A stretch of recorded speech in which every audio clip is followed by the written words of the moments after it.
स्तर पर अपने अपने तरीके से प्रचार कर रही है, लेकिन ये एमआईएम के गद्दार कुछ और तरीके से ये इलेक्शन का प्रचार कर रहे हैं। ये गद्दार ये कहते हैं कि अगर भारतीय जनता पार्टी का अगर तेलंगाना में मेयर बना, जैसा गुजरात में, जैसा महाराष्ट्र में, मुंबई में जैसा बीफ बैंड है, उसी प्रकार से तेलंगाना में भी बीफ बैंड कर देंगे। इसलिए एमआईएम का मेयर बनाओ या टीआरएस पार्टी का मेयर बनाओ। इस तरह से ये एमआईएम का एमपी असदुद्दीन ओवैसी इस तरह से ये लोग प्रचार कर रहे हैं। मैं ये गद्दार को ये कहना चाहूंगा कि बेटा, पहले जो प्रधानमंत्री थे वो गूंगे थे, उनमें कुछ काम करने की क्षमता नहीं होती थी, लेकिन आज के जो प्रधानमंत्री है वो तुम सबके बाप है और आने वाले समय में तुम सब देखेंगे।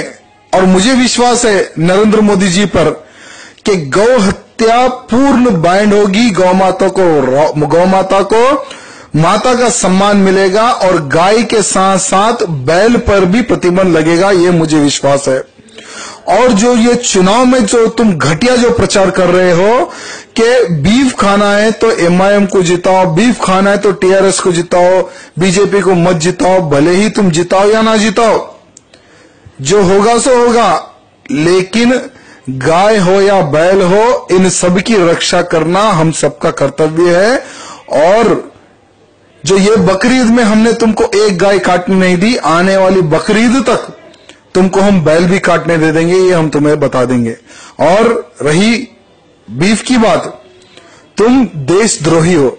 जैसे आज 26 जनवरी है, पूरे भारत देश में बहुत ही धूमधाम से गणतंत्र दिवस मनाया जा रहा है, लेकिन तुम्हारी एमआईएम पार्टी ऑफिस में हो या कोई एमएलए हो या कोई कॉर्पोरेटर हो, खुद तुम एक एमपी होकर कभी राष्ट्रीय ध्वज को तुमने सलाम नहीं किया।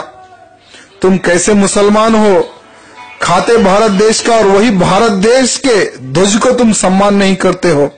वंदे मातरम गाने के लिए तुम लोग सोचते हो, तो तुम किस तुम्हारे को अधिकार ही नहीं है। मैं तो ये कहता हूं कि तुम्हारी पार्टी की मान्यता भी रद्द करना है और तुम्हारे जैसे गद्दारों को हिंदुस्तान से बाहर भगाना है।